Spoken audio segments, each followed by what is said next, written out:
Hello everyone, welcome to Sanmargha classes. Let us see question number 56 of chapter Light. Narrate an activity related to below given figure. ಕೆಳಗಡೆ ಕೊಟ್ಟಿರೋ figure ಏನಿದೆ ಅದಕ್ಕೆ related ಆಗಿರುವಂತ ಒಂದು ಆಕ್ಟಿವಿಟಿಯನ್ನ narrate ಮಾಡಿ ಅಂತ ಕೇಳ್ತಾ ಇದ್ದಾರೆ. Take 2 plane mirrors, 2 plane mirror ನ ತಗೋಬೇಕು. Place them perpendicular to each other so that their edges touch and use adhesive type to connect them. ಇಲ್ಲೇನ್ ಮಾಡಬೇಕು, you have to place them perpendicular to each other. ಇವೆರಡನ್ನ ಒಂದಕ್ಕೊಂದು perpendicular ಆಗಿ ಇಡಬೇಕು. So that their edges touch, ಅವುಗಳ edge ಏನಾಗಬೇಕು, touch ಆಗೋ ತರ ಒಂದಕ್ಕೊಂದು ಪರ್ಪೆಂಡಿಕ್ಯುಲರ್ ಆಗಿ ಇಡುವಂತದ್ದು.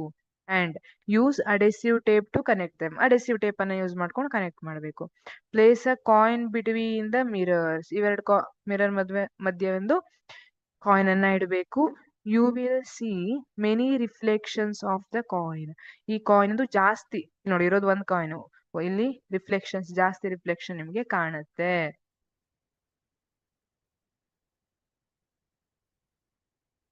Now, attach the mirrors at different angles with the help of adhesive tapes. Adhesive tape ಅನ್ನ ಯೂಸ್ ಮಾಡಿಕೊಂಡು ನಾವು ಅದರ ಆಂಗಲ್ ಅನ್ನ ಚೇಂಜ್ ಮಾಡ್ತಾ ಬರುವುದು. 45 degree, 60 degree and 120 degree, 120 degree.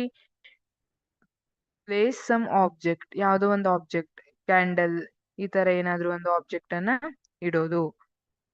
Place some object between them. Note the number of reflections of the object in each case. Every degree ಏನ್ change ಮಾಡ್ತೀರಲ್ಲ ನೀವು, ಆಂಗಲ್ ಏನ್ ಚೇಂಜ್ ಮಾಡ್ತೀರಿ, ಆ ಟೈಮಲ್ಲಿ ಎಷ್ಟು ರಿಫ್ಲೆಕ್ಷನ್ ಕಾಣುತ್ತೆ ಅಂತ ನೋಟ್ ಮಾಡಿ ಇಟ್ಕೊಳ್ಳುವುದು. Thank you.